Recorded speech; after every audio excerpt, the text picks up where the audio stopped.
good evening. Welcome to yet another episode of our global event. And we are hosting this event from NDLI's platform. And of course, we have our event partner in association with the Wills Global Foundation. And I am your host today, Manali Chaudhuri Shengupto, NDLI Club. I essentially take care of NDLI Club. And as we all know that we are waiting for some exciting yet very enlightening and informative session. And from this platform, previously also we have hosted different kinds of events, webinar session, you can say, and mostly focusing on career and also technology, innovations, sustainability. And today also we have got some really interesting topic we are going to have our discussion on, that is nuclear power and its societal implication of radiation. But before we start this session today, what I would like to do from this platform is I would like to let you know about NDLI and a bit about our journey, and also uh, about its dynamics. So, National Digital Library of India, as you all know, the concept is one country, one digital library. So, with this idea, this entire journey began. So one library of all India, as you can see. And the genesis, which is very important, it was initiated as pilot project in 2015 to integrate all the existing digitized content across educational institutions of India as a nation. Okay. And the Indian portal was nationally launched on 19 June 2018. And we have successfully completed phase one, phase two, and very recently we have launched our phase 3. Okay, in a much more smarter, modified and better version is this phase 3. um, so when we are talking about National Digital Library of India, it's a very simple thing. I mean, by this name, this name itself suggests that it's a digital library. So whatever you get here, that is you are getting in the digitized form. So total content till today available in our platform, we are hosting, that is 11 crore content. Out of them, open access contents almost 9 crore. As you can see that these are open access contents. Okay. And apart from that, that National Digital Library of India, we have NDLI licensed contents, by which we mean that only the NDLI subscribers or users, they have access to this almost 6.7 lakh content. And also there we have partner sources, that is 600 plus around, that is the content figure. And content available in 39 Indian languages out of 423 languages in NDLI, helping school students in their studies by hosting contents from 27 Indian school boards, and 8 more are in the process of integration. So this figure will come up to 32 or 33 very soon. We are working for that. And also we have something called Study at Home.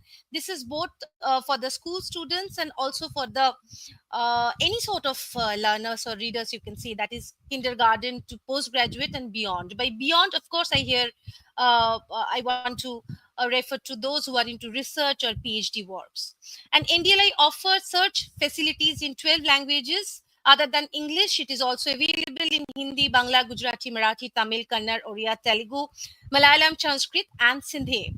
Built using open architecture, open source software, and open metadata that is there. So metadata is something which is making National Digital Library itself as an unique platform. So for every content, what we offer is metadata based information, which is really not there for other sources of contents or other repositories or other digital content that we very often get in the internet or anywhere. User personalization filtering is there, so we have the choice for filtering your content. There are ways of doing this filtering, but it is very prominently available in National Digital Library platform. And so far we have conducted engagement programs to raise awareness about the National Digital Library and its resources, mostly free workshop. We give training sessions, talks, webinars. We are visiting different parts of India very often. We are conducting physical events very Last week we had a very big event in Kerala, that was a state level NDLI workshop. So we are doing this, and we have conducted 32 idea workshops so far, and we provide facility to institutions to disseminate open access content through its free institutional digital repository. We call it as a IDEA, institutional digital repository. So this is what we have done so far. And very interesting thing that we offer is NDLI Club. So this is our another service that we are offering to the institutions, both for HEI and also for the school. It is an online platform for conducting learning oriented activities. So NDLI Club is providing a platform for hand holding so that institution can fulfill NEP 2020 recommendations. There were some recommendations. The faculties and the other stakeholders, they must be aware of the fact that NEP 2020 has brought immense revamping in our educational sector. So this NDLI Club concept was developed during that time, that activity based learning. So it's not enough that you have classroom study and the material. You need the activity oriented learning, and to do this NDLI Club service is offering.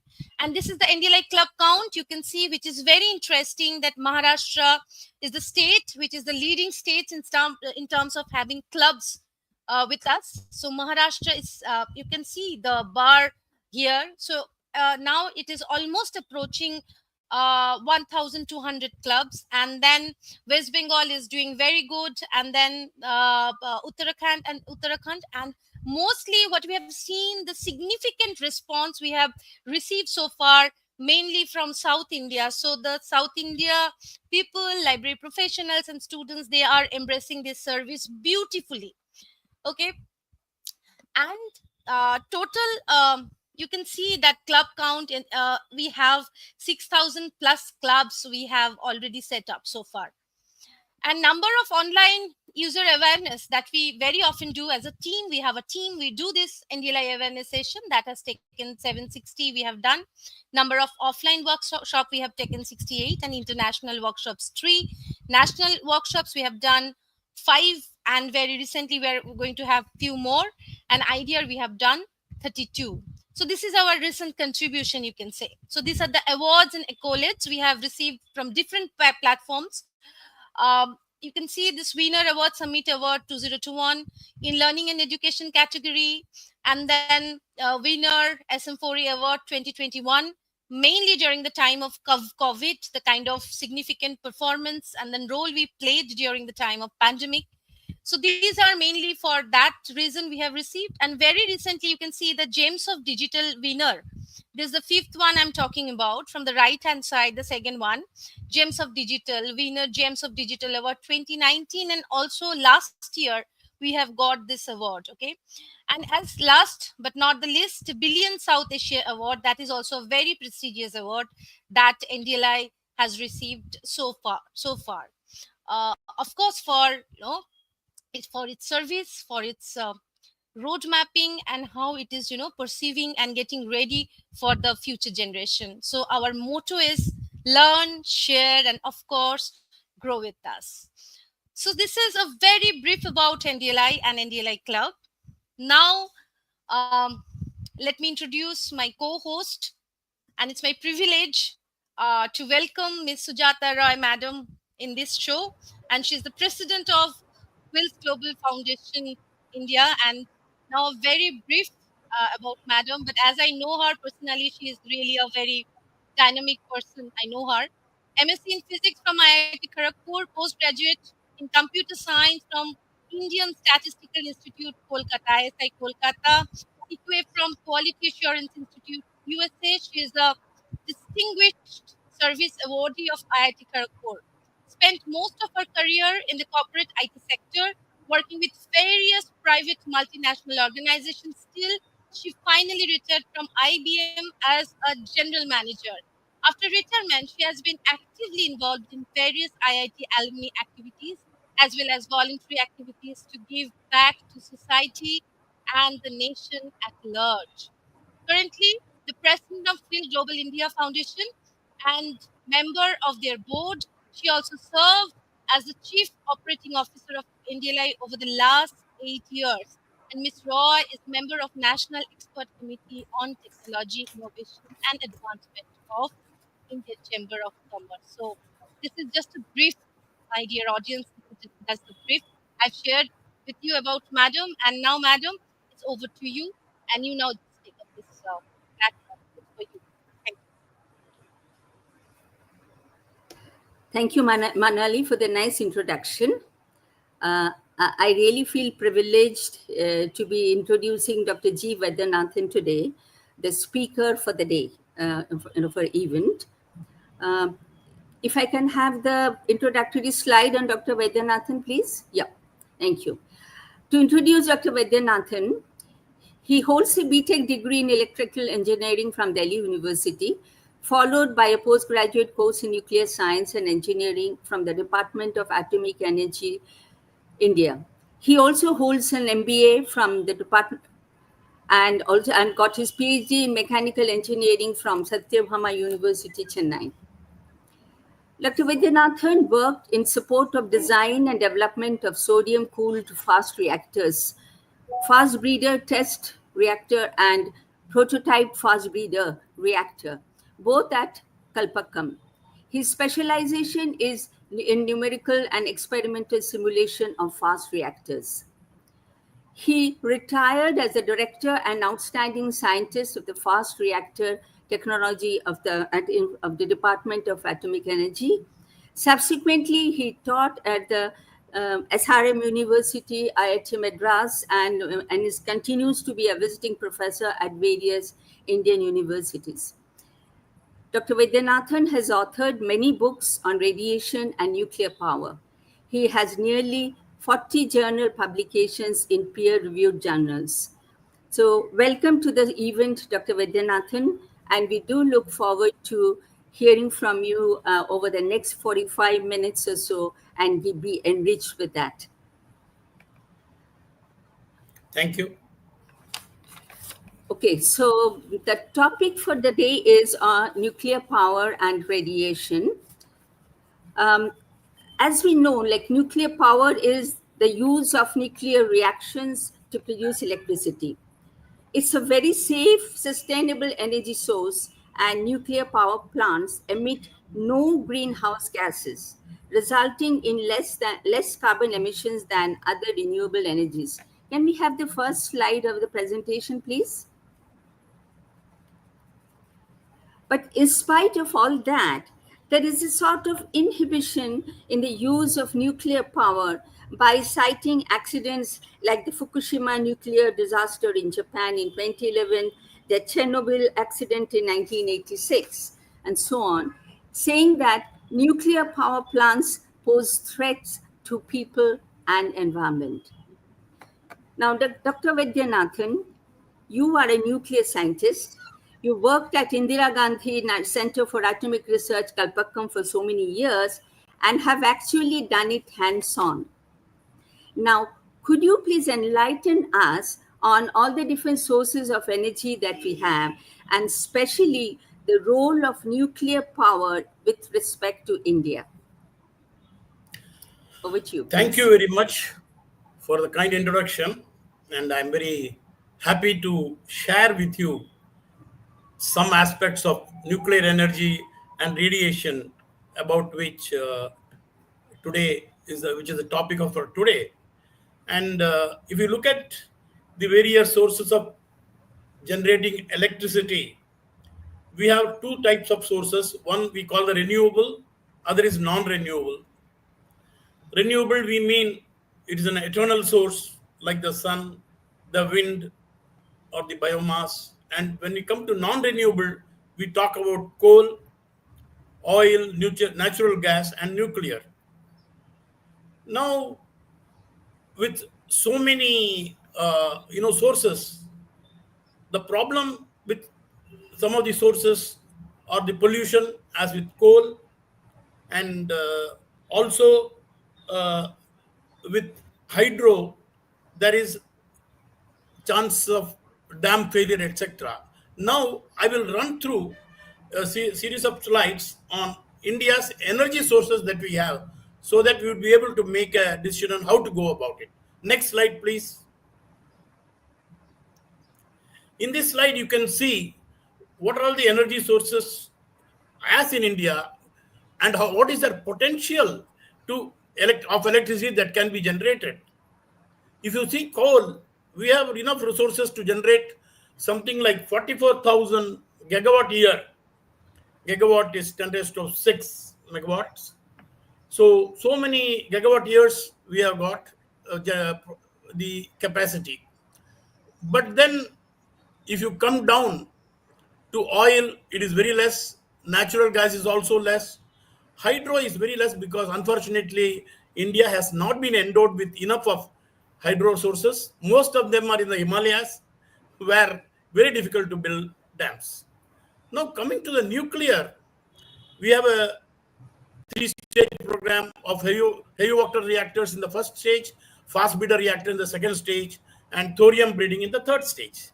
Now here, with the nuclear thing, suppose we go only through the heavy water reactor route, we can reach only 420 gigawatt years. But if we go through the fast reactor route, we can go to something like 54,000 gigawatt years. But then you see on the right hand side, the top column, if I start using thorium, in fact in the whole world, nearly 40% of the thorium reserves are in India. And with that, we can go to a potential of 3,58,000 gigawatt years. Of course, solar is much higher, and ocean thermal is not that much. So it shows that nuclear has sources. With nuclear resources available, we can reach a good amount of electrical power. And so it is nuclear power is one which should be considered as one of the important sources of clean energy. Next slide, please. Now, just to give you a brief idea, what happens in a nuclear reactor? In a coal-fired power plant, you burn coal, then you boil water, it becomes steam, and then it runs a turbine. Here, the heat source is the nuclear reaction, which is a fission reaction in which an atom of uranium 235 splits into two different elements which decay further, and in the whole process it also generates 2 to 3 neutrons. Now if you see the figure, one neutron hits a uranium 235 atom, it splits into two elements like barium and krypton, and keeps on, this thing continues. And in this process, this 2 to 3 neutrons which are released, they go and hit another U235 atom, and that's why it's a chain. But of course, chain should have some control. So we normally have neutron absorbers called as control rods in the reactors, by which we can control this reaction and see that it doesn't become a runaway reaction. Now, this is the basic process of fission. Now, another thing you might have heard, fusion. In fact, the fusion, if suppose I were to tell, can you give an example of a fusion reactor? I would say the sun is the biggest fusion reactor. Here, hydrogen, deuterium, tritium atoms interact together, and in this process, they can really generate much more power. But one of the requirements of this fusion is to keep the energy level at very high. You require very large temperatures, and that should be sustained. Then only the fusion reaction will go. And now you might be hearing about the ITER program, in which all countries, including India, are joined together to make a fusion reactor. If the fusion reactor comes in the next 2-3 decades, we will be really having a very large amount of power, energy from nuclear power. Next. Okay, so that's good. So now that we learned about the different sources of energy, and also found that the nuclear energy is really very a clean source of energy that we can utilize, Could you please give us a comparative study of the different energy sources from economic and environment point of view? Oh, sure. Hannah, the next slide. See, all sources of energy have effects on the human community. There is nothing which is free in this world. All are hazardous to some way. Any industrial activity you take is hazardous in some way or the other. And there is no complete way to produce energy. So coal mining is dangerous. Oil wells catch fire, you must have heard in Assam. Tankers collide or explode. Dams burst. You have the Koyna Dam burst in India. And nuclear reactor accidents, the Fukushima, Chernobyl, and the 3 Mile Island. Now, renewable energy also is described normally as safe or benign, but here also, when you make the equipment in the industrial sector, any accident can happen, but it is not that much. Now, if you have to make an objective assessment of safety, you have to look at all the stages of the source, from the mining, transport, construction, operation, maintenance, and compare them on all the metrics which are possible, and it should have minimum uh, effect on the environment, and it should be what we want, a clean power. Next slide, please. Here in the left hand side table you can see I have given a metric which is, and the right side is the source on the top on the rows. I look at the different thing resource. So here when I say 1, 2, 3, 4, it is from the point of view of India. What are the resources? So here the wind is there, coal, nuclear, solar. Now one of the important things is lifetime costs. Now if you say the cost involved means not uh, just capital cost, lifetime cost throughout the life of the plant.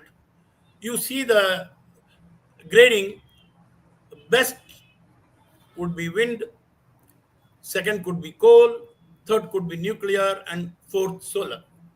Now, coming to the land requirements, if you see, nuclear has minimal land requirement, whereas coal, solar, and wind have higher land requirements. There is another metrics which you must say. See, we when we are constructing a plant, we have to fabricate. So we use energy, and finally, if suppose it is not going to give even that energy back, it is no good. So what we call as energy return on investment. So here, if you see, nuclear is the best, while solar is the least. Coming to greenhouse gases, surely nuclear, solar, and wind are very good. And coming to external cost, now this external cost is something, let us say, now you are paying for your electricity, and there are some people who don't have electricity also. But in the environment, you have pollution. Because of the pollution, they get diseases. And they get diseases, they go to the doctor, they get treated. Who pays for it? So it is a cost which is not accounted.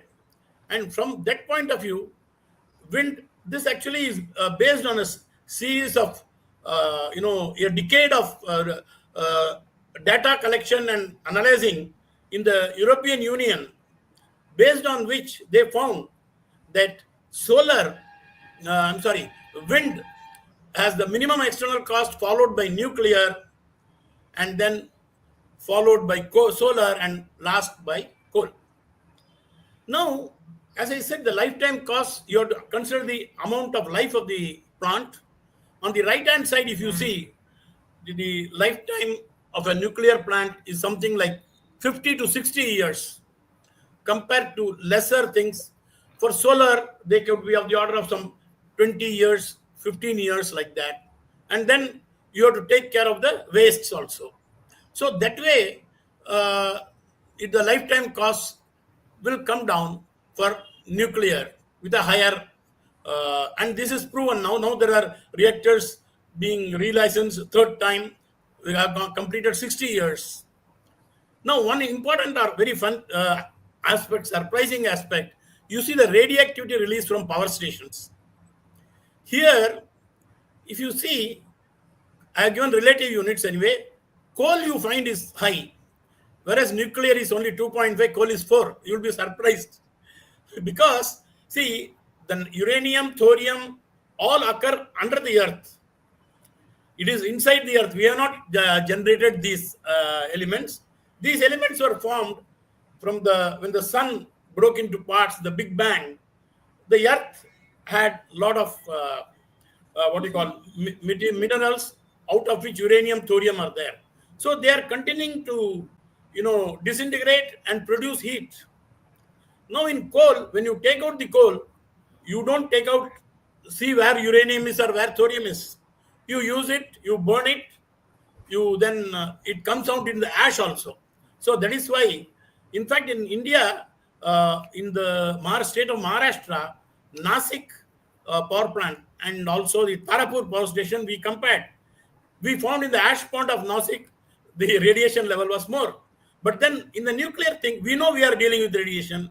We have got different barriers as shown in the small figure on safety in depth. We have got the fuel element. We have got the, the primary system. We have got the concrete shielding. So a lot of things. So we are very much lesser release is coming from the nuclear power station. Next slide, please. Now, here, the left hand side, I already explained to the external cost. On the right hand side, you see, I just try to compare the installed capacity of different sources of energy in USA. For example, you take hydro, the capacity is about 80 gigawatt electrical, and electricity production is about 255 terawatt hour. So like that, I have put for nuclear, then all non-hydro renewable sources, natural gas. Then I divided electricity production by installed capacity. That shows how much of efficiently we are doing. You see, nuclear, the ratio is 8.1, whereas for solar it is 2.8 for solar, wind 2.8 for hydro about 3. Why this?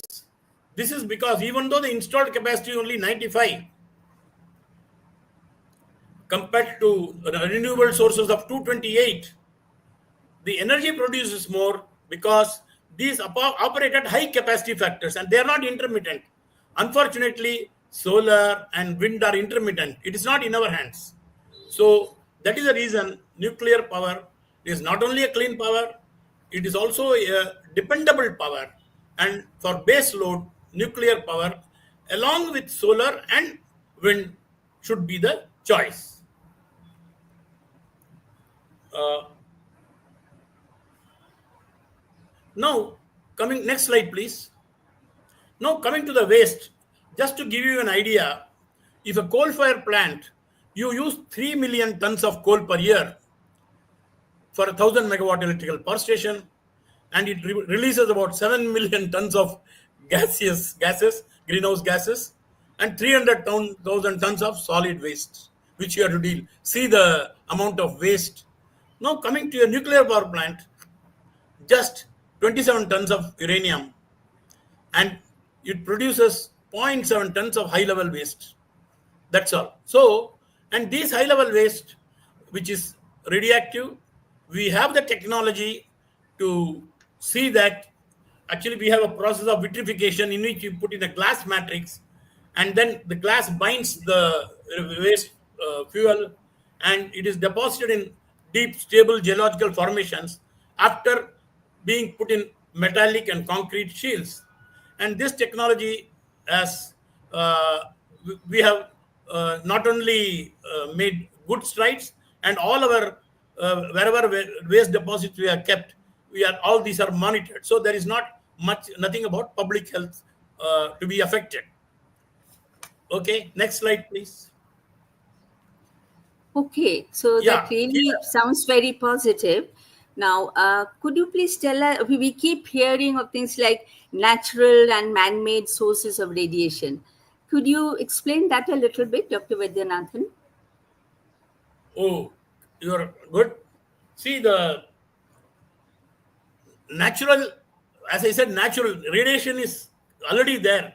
In fact, we are living in a radiation world of radiation. In fact, today the main thing is we can measure radiation, millionth of a radiation which can cause harm to us. Earlier, we didn't have such instruments, and today we have that. So, if you see, as I mentioned, naturally occurring radiomaterials like uranium, thorium, radium, then potassium 40, they are present everywhere, in the land, in the sea, in the all around us. And to tell you, let us take one banana. A banana, if you take it, has got radioactive potassium 40. So after the Fukushima disaster, and a lot of water being mixed into the sea, the World Health Organization, they found the person would get what sort of radiation he will get. Each person, if he eats one banana for 365 days, how much he will get? That is the radiation.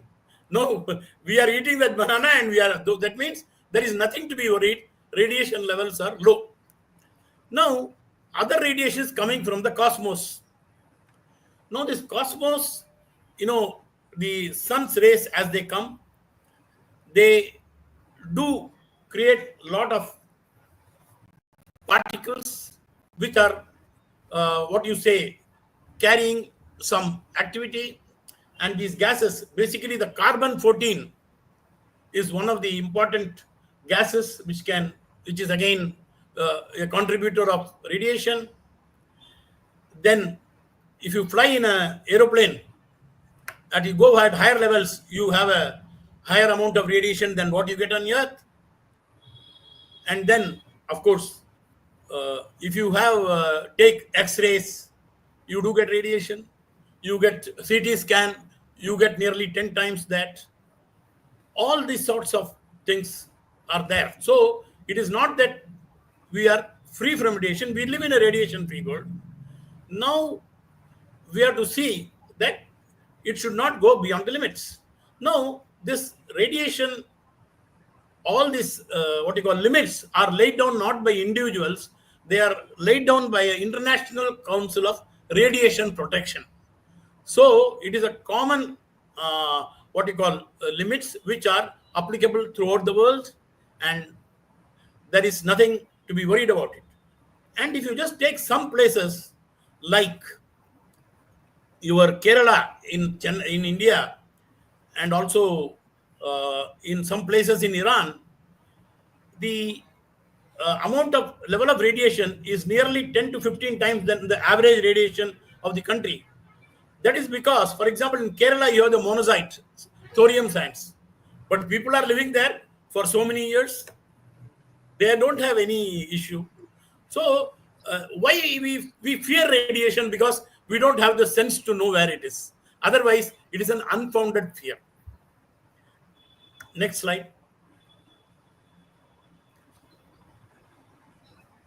Ah. Now, here I would like to tell you the elements which are under in the earth which cause thing. Uranium, which is there, it contains uranium 235, which is 0.7%, and that is the one which you can fission. It also contains 99.3% of uranium 238. Besides thorium, also 232 is there. Now, in all these fission reactors, basically the hay water reactors or other water reactors, we use only the uranium 235, which is fissionable immediately. But this uranium 238 by itself is not fissionable.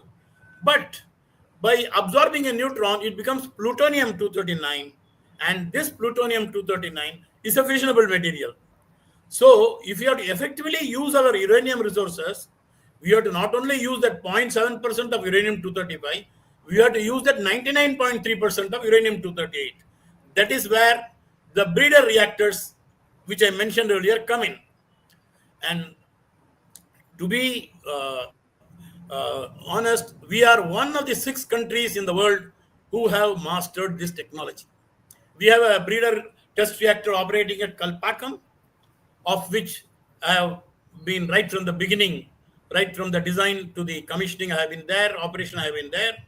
And the next reactor of 500 megawatt electrical we are building, and we are on our own. We don't, not any sort of collaborations.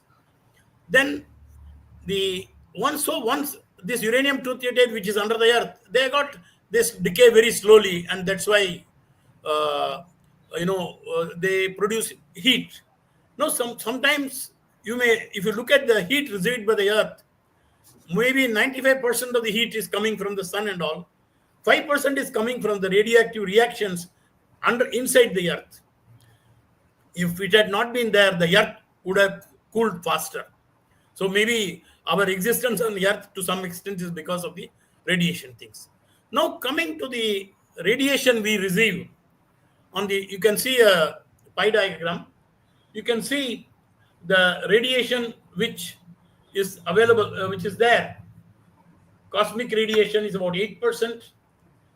Terrestrial radiation, again, about another 8%. Then you have got radon, because radon comes from radium. That is quite a big amount. So the natural sources are itself 82%, on which we have no control. What we have got, the 18%, out of that 18%, 11% is due to medical x-rays. Then nuclear medicine, which we take for diagnosing many cancers and other things, that is another 4%. Then the consumer products. You might wonder where consumer products, these radiation comes. To be frank with you, most of our, you can say, beauty aids and everything, all those chemicals, so in the presence of some of the pathogens and bacteria, they can get bad. Their lifetime will be very less. And in all these things, a small amount of gamma radiation is put, and after that only it is able to stay safe for a longer life. Then only 1% is there, which may be due to the activities like nuclear reactors or other activities related to nuclear power. So just 1% is what is due to nuclear. You can't do anything with 11%, but all of us know we are going for, even for treating cancers, we take radiation. So it is only the fear of the unknown. Otherwise, there is nothing to worry. Next slide, please. Now, there is always a myth in the minds of the people that radiation and cancer are related. Radiation is only one of the cancers, one of the causes. Now, here I just listed the carcinogens, group 1, group 2A, which is done by the International Cancer Council. People working in aluminum production can get lung cancer. People working in coal gasification plants also can get lung cancer. In coal tar distillation, they can get skin cancer. Now, in rubber manufacturing, they can get leukemia. So, like that, there are a lot of causes of cancer. And if you see, get cancer, you cannot say because of what. As I said many times after my talks, if my throat gets bad, I may say that it is because of that. But otherwise, normally, my throat may become bad because of I took a what you call cold water or something like that. One cannot tell the cause. We only know the result. So here on the right hand side, if you use the diagram, this is based on the what you call universal assessment. Tobacco causes nearly 33% of the cancers. So tobacco chewing is one of the most important causes of cancer. Then even obesity could be a reason for cancer.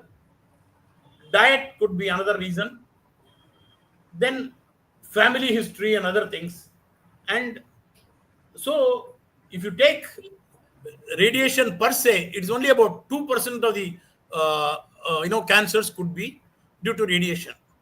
Here, I would like to mention that after the Hiroshima Nagasaki bombings, they started a data of all the survivors to find out and followed their health very meticulously.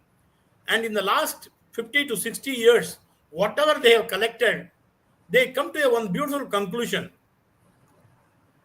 If at all the nuclear Hiroshima and Nagasaki bombings uh, could be attributed to cancers, only two cancers out of 10,000 cancers could be attributed to the Hiroshima and Nagasaki bombings.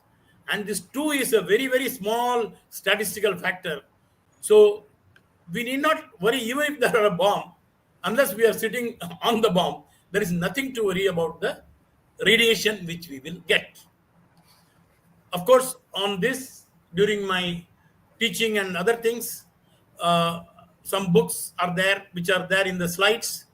You can look to them so that you can get more information. Well, thank you very much, Dr. Vidyanathan, for all those data-driven knowledge. You're really, it looks like all of it was really a myth, and we are getting to see that most of it is not true what we hear, right? Now, before we go into the next question, here is a message for all the audience here. As we run through the session, if you have any questions, please feel free to put them in the chat box, so that immediately after this, when we have a Q&A session, those questions will be asked by Dr. Vaidyanathan. So please go ahead and put in your queries there. Okay. Coming back to the main session, Dr. Vaidyanathan, now that we know about all those, the data, can you tell us about some of the applications of radiation? Can I have the next slide, please? Yeah. Now, on the left hand side, you can see what are all the direct applications of radioactivity. Some are, as I have highlighted, the tracer studies.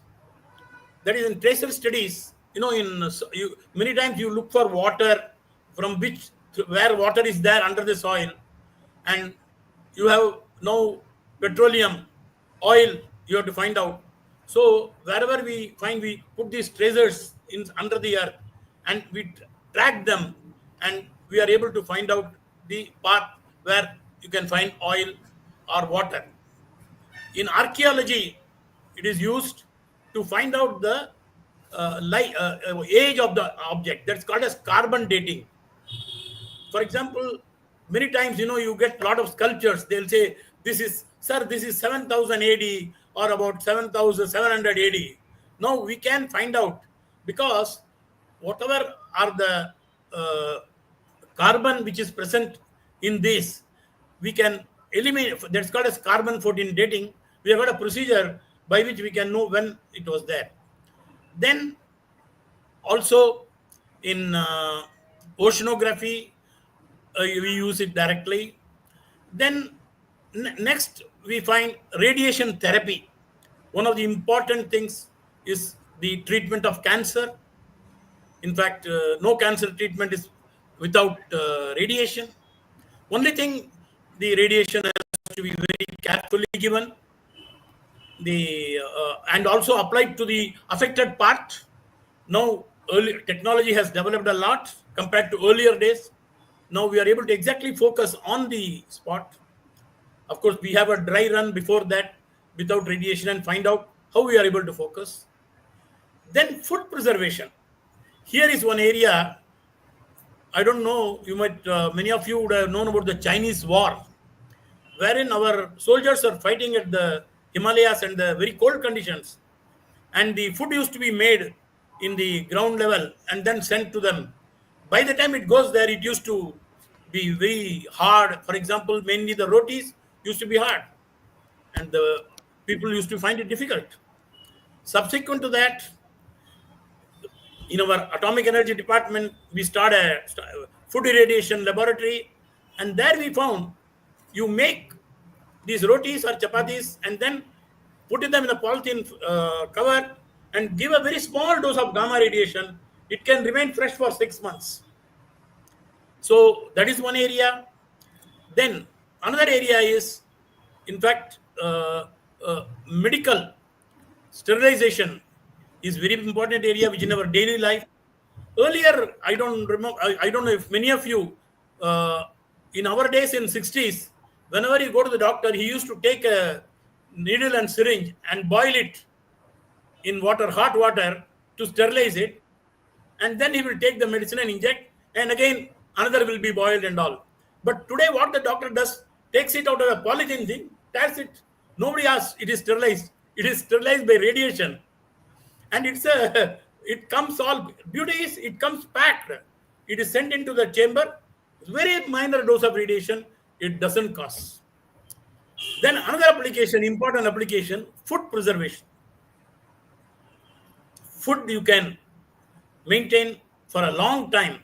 See, basically in food, what happens? It's the pathogens which are causing the to spoil the food. So by small amount of gamma radiation, this food can be preserved for a long time. Then even, for example, changing the DNA of fruits. Suppose you find some good yielding varieties and some not good yielding varieties. You can change the not good yielding varieties. The DNA structure can be changed by radiation, and this way the amount of thing is there. Then crop mutation we can do, and not only that, many times these pests come and kill. Locusts are there. Then there used to be a met fly in the South Africa where a lot of crops were destroyed. Then what happened? We how to stop that production? They got some uh, male met flies they caught and sterilized them under radiation so that they cannot reproduce, and put them into the rest of the things so that their interaction will not produce fly. And in fact, after about 5 to 6 years, met fly was totally eradicated. This is one of the important uses applications which has been there. Then in agriculture, a lot of things, how the growth of a plant, by putting a radiation tracer, I can find out whether the growth is good or not. So there are umpteen number of areas. So to be frank with you, in fact, nuclear industry is one where it has come from the ground and with total attention to safety. In fact, some of the, for example, pulses in Maharashtra and all, they are all licensed to be sold. They are irradiated. There's a seal on the top that is irradiated. It's being sold. Most of the countries, US, Europe, many of the things are being irradiated foods are being sold, and there is nothing to worry. There is nothing. They won't get the radiation. It's only a very minor thing to kill the pathogens. So Great. So it need not that's look really a good, like a wide level of wide range of applications that we have on the of radiation, and definitely we see that is more of a positive than a negative way that we always have. So now coming to the final yeah. question of the day, Dr. Vedyanathan, and this is basically looking at the target audience, the students community in here. The first question that would come to their mind is, what are the educational options in this area, and then what could be the possible career opportunities? So if you can enlighten us on that, please. Yeah. Uh, could you put the next slide, please? The, Oh, before no, finishing, slide I just after that. one more application which is very important: No, no. sewage treatment. So here also radiation is used. You may look at it afterwards. Next slide. Next slide. Next slide. Go to the No, no, no, not I'm this. sorry. I think they have not put the latest slide. Okay, go to the back slide. Yeah. See, regarding the courses, we have got one university called Homi Baba National Institute in Trombay, in Mumbai. So this is the basic institute where people undergo, and we have got MSc in engineering sciences, MSc in physics. People who have done BSc physics could go and join MSc physics. We also have MSc in clinical research. Then we have a MSc in public health and epidemiology. Then MSc in oncology. Oncology is the treatment of cancer. Then we have a MSc in molecular imaging technology, because imaging is involved. When you take a X-ray, we have a CT scan. We have to prepare people. In fact, this area is called as medical physics. In some of the universities now, we have this MSc course in medical physics. Those people become as radiation safety officers in the different hospitals, because they have to decide how much of dose to radiation. So the specialists are required for the hospitals. Then there is also a postgraduate degree on MD in oncology. Then there's a postgraduate diploma in nuclear science and engineering. But then this is all the academic part of it. Then we have a training, because we have our nuclear power program. We need people for that. So here, people either graduates in engineering or postgraduates in physics and chemistry are taken through a 1 year course, and we read approximately, if I remember, I read about 25 subjects, practically every week examination, and with practicals also. So we are trained. I joined as electrical, I became a nuclear engineer. No, some mechanical, some chemical, everything. To be frank with you, today I'm a computer fluid dynamics specialist and not an electrical engineer. So that way, we train people so that we can be employed in our plants.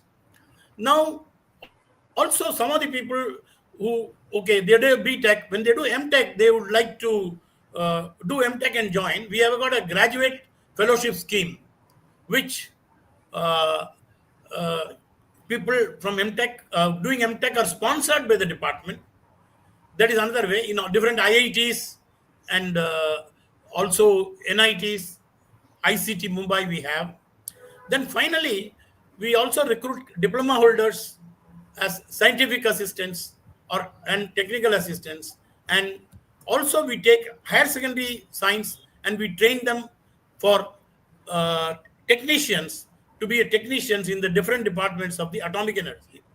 So you can look up the site of Homi Baba National Institute, HBNI. If you look up, Google it, you will get all these details. So this way, the career, and an interesting career in which you are contributing to the nation. We feel so happy that we have been born in this generation and we have been able to contribute to the nation. Right. I think, yeah, that's so. The students out here, as audience, you will find that there's really so much of educational opportunities, and then you have the path worked out for a why for in the area of nuclear power. So we come to the end of our session. So I would definitely like to thank Dr. Vaidyanathan for a very, very enriching session. We learned a lot. I go back with a lot of learnings, and I'm sure the audience here also would have been equally enriched with all the learnings, the knowledge, and the breaking down of so many myths that we keep hearing of on nuclear power. So once again, thank you very much, Dr. Vaidyanathan, for your time and patience. I must thank you So, all for giving me this opportunity to interact. And that is my, after retirement and after having 10 year of teaching, I feel this. And only thing, my request, people who are more interested can look into my books by Googling G. Vaidyanathan Nuclear. You will get everything about me. You please read. You can even get my mail ID there. You can please contact me. I'm always ready to remove the myths in the minds of the myths. people. Yep. Yes, And in sure. fact, here I would like to quote. Mary Curie, she said, nothing is to be feared, it is to be only understood. Only if we Right. understand, we can remove the fear. That is Mary Curie's statement. Uh, right. Okay. So with that, I now hand over to Manali for the Q&A session. Thank you, madam, and thank you, Vedanthan sir, for this wonderful session. I'm truly enlightened today. I mean, I had also lots of myths in my mind, and now I'm much clear. I mean, all my visions and all. So, questions usually we get from our target audiences, from faculty students who are seeing us this event. So, first question, Manish. Saraik, how does public education impact the understanding and acceptance of radiation technologies in society? That's a very good question, indeed. Yeah. See, the public education or the public awareness is very important because this is an area which is one area where India has been more or less in tune with other countries also. So here we have public awareness programs in the different units. We have the Indian Nuclear Society, which goes and tells. In fact, what I have told today is for you to understand and accept the technologies better. But as I said, for all this, you require information to know what it is. And for this education only, books are available. There is a book on radiation and nuclear power, a boon to mankind. You can Google. You can be bought on Amazon. Then I got a book on frequently asked questions. Again, that's radiation and nuclear energy frequently asked questions. That's available in Amazon. Now I have got it translated into Tamil, so that now idea is to translate different regional languages. Yes, we have to go much more to get the confidence of the public in telling that radiation technologies and are good for the country. See, we should take a technology. Every technology has got a risk and a benefit. Benefits, if they are more than the risk, we should accept it. Nothing is free in this world. If you are walking on the road, you have a certain risk. You say, I won't take the risk. That's all. You will sit inside the house and you will only bloat, nothing else. So every industry has got a risk. In this case of nuclear energy, the benefits are much more than the risk, and that is why it is needed for not only our own. You take. Do you mean to say you won't take an X-ray tomorrow? Do you not take a CT scan if you have head injury? Will you not go for cancer treatment without radiation? And without your knowing, you are using radiation. Your medical syringe is irradiated. Nothing is happening. It is not. It is not that I have put radiation. Radiation is a part of life. Today I can measure radiation, which is 1 millionth of what is harmful. Yes. I hope So, I have cleared some of the misunderstanding. see, the Yeah, subject is so vast, and then questions. And the next it's question a is, it's you can a see, what very good role question. should Now, nuclear energy play in India mixed by 2035? That's a good yeah, question. you must have seen the last few months in the paper. The present government is wanting to go to 100 gigawatts by 2047. And not only that, you see, till now it was in the government sector. See, because nuclear has to be handled very carefully, and we are responsible for the public. So everything is radioactive has been under the government. But now government wants to bring private players, but these private players will be more in the operation, but the fuel and waste management will be in the hands of the government, so that we are sure that things are safe. So we will have, unlike other things, you have got an atomic energy regulatory board which oversees the regulation. To be frank with you, I can give an example. For the fast breeder test reactor, the safety report to be cleared took 3 years, and over 80 meetings, each of 3 days it took, line by line, design by design. The regulatory authority had to be satisfied that it is safe.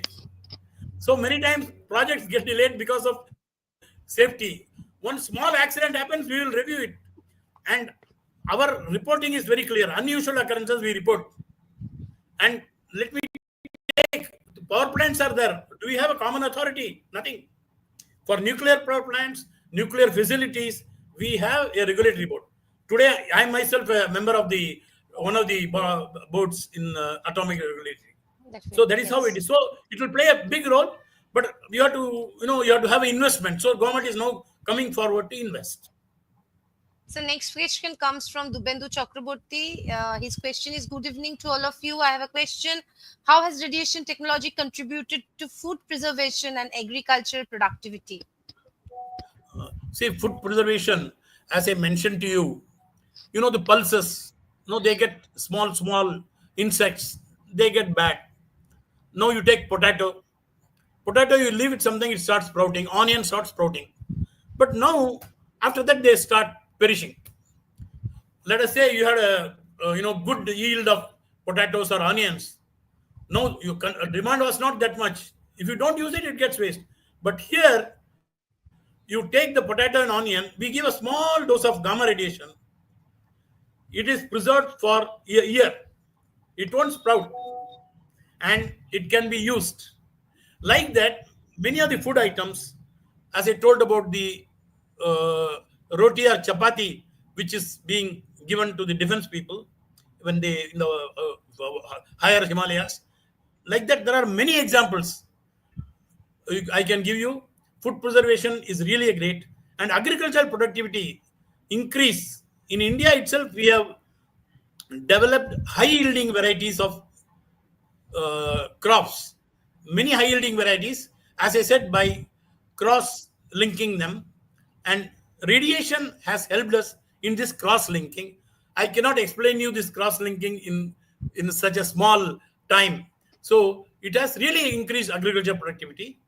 And as I told, my two books, which are there available in Amazon, will give you complete knowledge about all the applications. Thank you so much for this questions.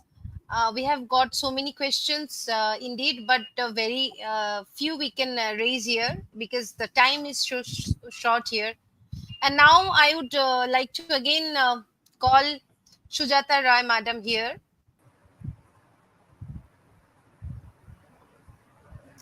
Yeah, I'm here. Uh, yes. So, a bit about Global Will Foundation that we all about know because you are there since long, and the service, and then how the idea was generated. A brief about Wills, if we can just know from your mouth. Okay, thanks for that. As you may be knowing, this webinar is conducted by NDLI in collaboration with Wheels Global Foundation. Just a short background on Wheels Global. This is actually a non-profit organization created by the alumni of all the Indian Institutes of Technology with the objective of improving the lives of the rural community in India by technology enablement. Actually, it all started when our former president, Dr. APJ Abdul Kalam, threw a challenge to us in a Pan IIT conclave, saying that you IITians, you have all done very well for yourselves. Now, why don't you do something to solve the big problems of rural India? And that is what set us going, and that is when many of the alumni came together to form Wheels Global Foundation in the year 2006. The name, as you can see in the names, each of the letters, they refer to water, health, education, energy, livelihood, and sustainability. Basically, all the factors that touch our life, our everyday life. So we are trying to engage all the alumni in terms of getting an integrated, smart world with clean water, affordable healthcare, renewable energy, access to education, rural livelihoods, and do all this in a sustainable manner. We are now targeting to transform the lives of 20% of Indian population by 2030 through technology enabled solutions. And we are confident that we can achieve that, or in fact, much more than that, I would say, by the year 2030. We are all volunteers here, committed to giving back to the society in some form or other. So, if there's anybody in here who would be interested in giving back to the society, volunteering for this cause, please feel free to reach out to us and we'll be happy to have you under the umbrella of Wheels. With that, thank you very much.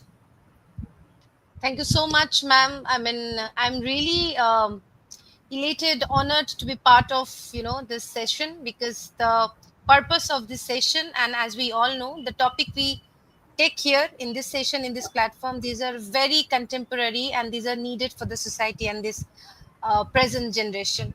So we have come to the end of our session today. Time for vote of thanks. Thank you, sir, for your the time you have given to us, even though you're very busy as a person, but for sharing your knowledge, expertise, and experiences, and also eradicating from few myths on radiations and all from our mind. And also, Sujata ma'am, thanks a lot, because without your support and help, we can't organize such events that we all know. So thank you once Thank you you. again. And my dear audiences, see you yet another exciting episodes of Global Event very soon. Thank you so much. Thank Thank you. you.